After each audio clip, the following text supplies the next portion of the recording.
I'm Kathleen Henderson from Roots and Boots, and here is how to raise your own Thanksgiving turkeys.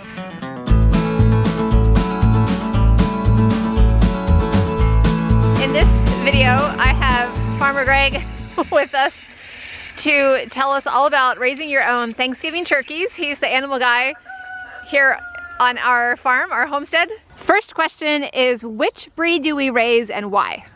So we raise a broad-breasted bronze turkey, which is akin to a broad-breasted white turkey. The broad-breasted white turkey is the commercial turkey that you're going to find in the grocery store most of the time. However, because it's overly produced, it has lost most of its taste over time. And the broad-breasted bronze seems to be much more tasty. It has a lot of juice, a lot of flavor in it.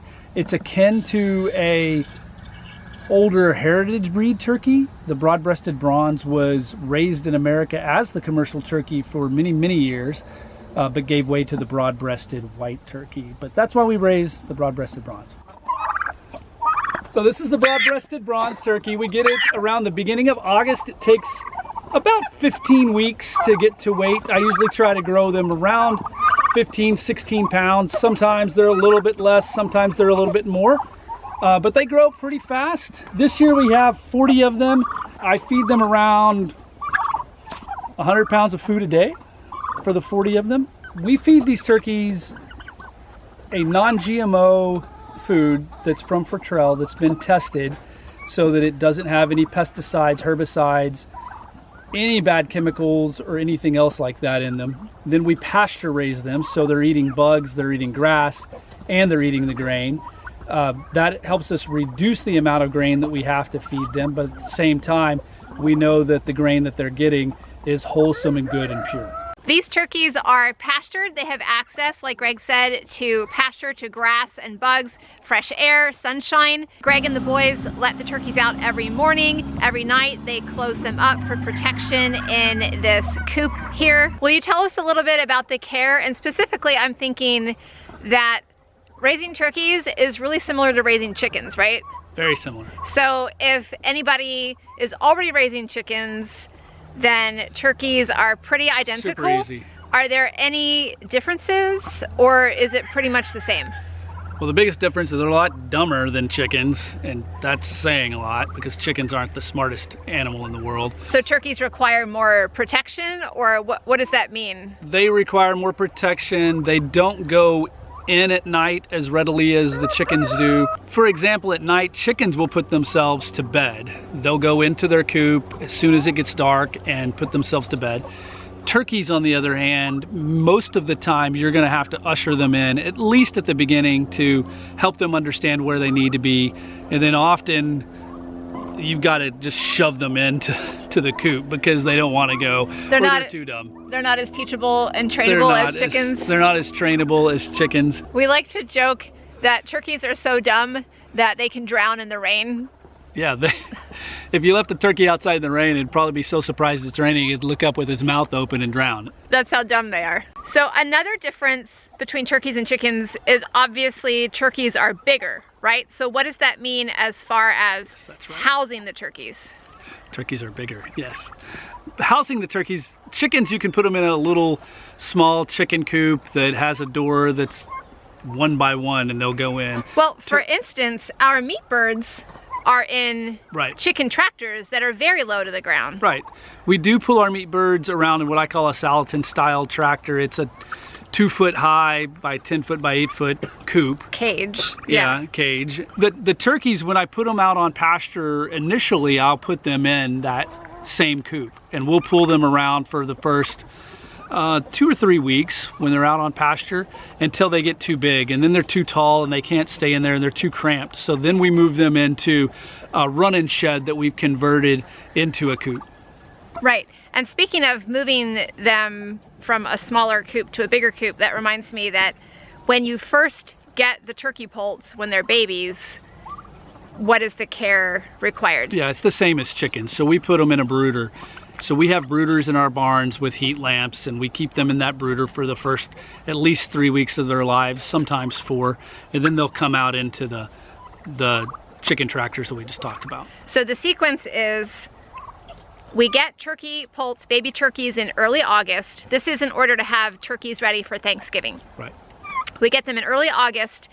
They start out in the brooder in the barn for about 3 to 4 weeks until they're big enough to move out onto pasture. And then after they move around the fields in our chicken tractors, once the turkeys get too big, they outgrow the chicken tractors, then they move to this bigger coop here. But why do the turkey poults, the baby turkeys, have to live in a brooder for the first 3 to 4 weeks of their lives? Just like chickens, they need to get their feathers, they need to fledge. So they need the heat in order to keep them warm enough to not die in the elements. So the feathers are what help them regulate their body temperature, right? And when they're babies, they don't have feathers yet. So it's harder for them to regulate their body temperature, which is why we provide a heat lamp.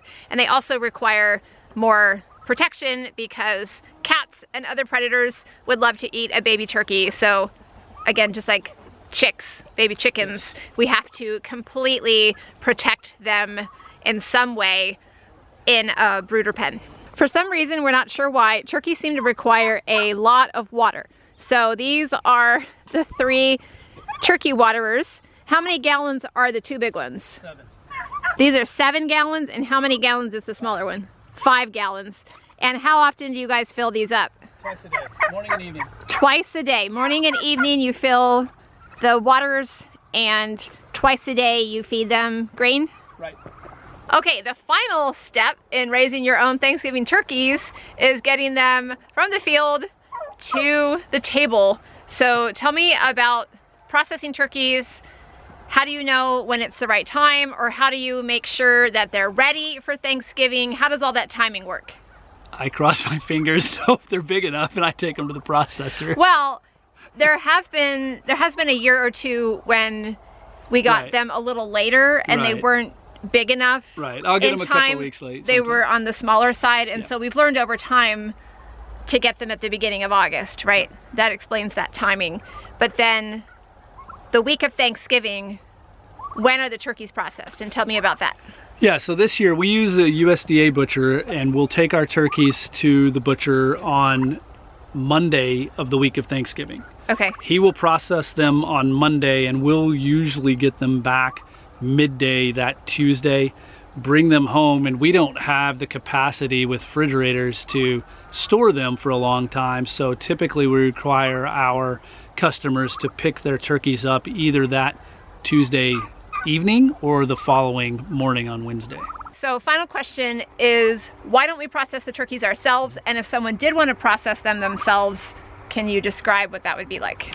Yeah, it's the same process as doing a chicken. So we don't have the equipment, so we don't process them ourselves, and I still have a full-time job, so we just don't have the time to process them ourselves. We don't have the bandwidth. We don't process our own chickens Right. either. We used to process our own chickens. We know how to do it. We had a situation to where we could get our hands on that equipment, but the combination of now we're raising a lot more birds, chickens and turkeys, and like Greg said, he has a full-time day job and we just don't have the bandwidth. So we have chosen to outsource that part of our operation.